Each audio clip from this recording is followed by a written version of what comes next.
A young man applied for a job at a large printing company. He passed the first interview and was going to meet the director for the final interview. The director saw his resume, and it was excellent. At the interview, the director asked, "Have you received a scholarship for school?" The young man replied, "No." "Was it your father who paid for your studies?" asked the director. "Yes," replied the young man. "Where does your father work?" asked the director.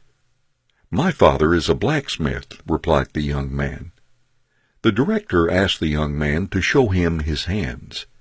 He showed a pair of soft and perfect hands.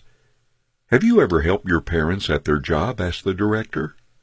The young man said, "Never. My parents always wanted me to study and read more books. Besides, he can do the job better than me." The director responded, "I have a request. When you go home today, go and wash your father's hands, and then come to see me tomorrow morning."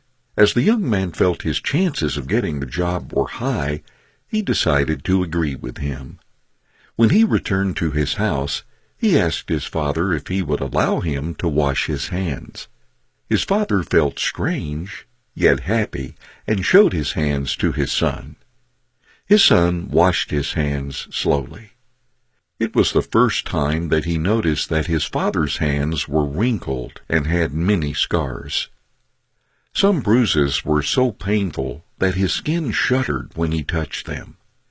This was the first time that his son recognized what it meant for this pair of hands to work every day to be able to pay for his studies. The bruises on the hands were the price that his father paid for his son's education, his school activities, and his future. After cleaning his father's hands, the young man stood in silence and began to tidy and clean up the workshop. That night, the father and son talked for a long time. The next morning, the young man returned to the director's office.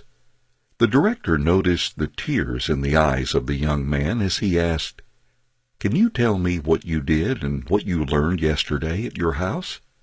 The young man replied, "I washed my father's hands, and when I finished, I stayed and cleaned his workshop.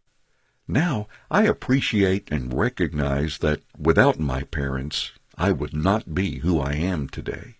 By helping my father, I now realize how difficult and hard it is to do something on my own. I have come to appreciate the importance and the value in helping the family." The director said, "This is what I look for in my people. I want to hire someone who can appreciate the help of others, a person who knows the hardship of others to do things, and a person who does not put money as their only goal in life. You are hired." Children who always get what they want develop "I have the right" mentality and always put themselves first, ignoring the efforts of their parents. If we are this type of protective parent, are we really showing love, or are we destroying our children? These type of parents may feel that they're showing love to their children, but they are actually destroying them. It's great to give your children a great life, but when you're washing the floor or painting the wall, please let them experience that too. After eating, have them wash the dishes with their brothers and sisters. The most important thing is that your children learn to appreciate your efforts, to experience the difficulties, and to learn the ability to work with others to get things done.